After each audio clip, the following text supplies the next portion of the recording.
So, obviously you came onto the project after there was an original draft. Yes. And you and John Spates, yeah. The credited writers. But I'm curious, because Ridley's such a sort of influence on this series anyway. Sure.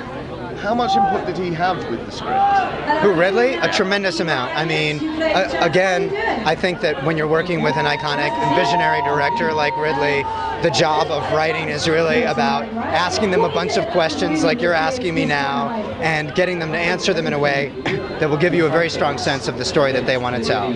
You go back and forth and back and forth and back and forth until you get the ball as close to the goal as possible. I'm really curious, this seems to follow you with all of your projects here. It's surrounded in secrecy and all the speculation that happens.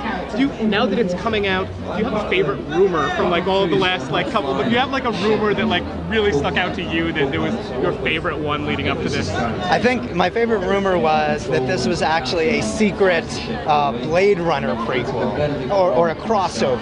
That in fact, you know, Michael Fassbender was not playing an android but a replicant. I was like, oh, that would be the sweet spot. That would be the super prequel. No, it's not. It's not a prequel to Alien. It is actually a prequel to Blade Runner. That was a good one. It's not. Yeah. I was just wondering, the technology kind of obviously plays a huge part in the film. So where do you get your inspiration from that? Do you look at what we're using today, or? I think a big part of it is just Ridley's obsession with technology. He has an amazing production designer, Arthur Max, and for him, it's really how everything looks, but it has to have a real functionality to it. So when you walk on the set, they're not just computer screens that are running fancy data, they're actually hooked up to hard drives, and people can operate them. So on a writing level, you basically just say, there's a lot of flashing lights here, there's a hologram of a map here, but you leave the design work to the designers. Weirdly, for me, this film, I mean, you were talking about this sort of the prequel thing.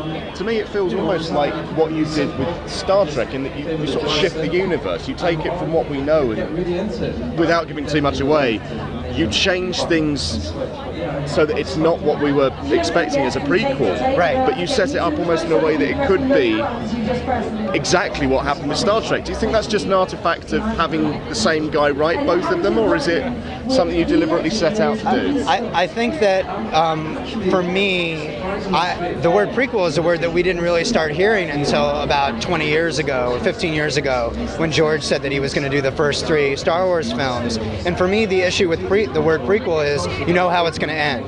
It's going to end at the beginning. Obi-Wan Kenobi isn't going to die. So I said, if we're going to revisit the Alien universe, that's cool, but the ending of this movie should not be the original Alien. This movie should go off in its own direction. So if there was a sequel to Prometheus, it would not be Alien. You'd understand a little bit more. Alien might have context, as it certainly in reference to the space jockey, but it still stands on its own. You don't mess with Alien, or you don't mess with aliens. So let's try to do something that's about something different than Alien. Alien was about unleashing an unstoppable killing machine with acid for blood and surviving it. This is going to have certain themes in common, but it's going to be about something slightly different. I think we got to wrap up. Really? Thanks very much. Thanks, gentlemen.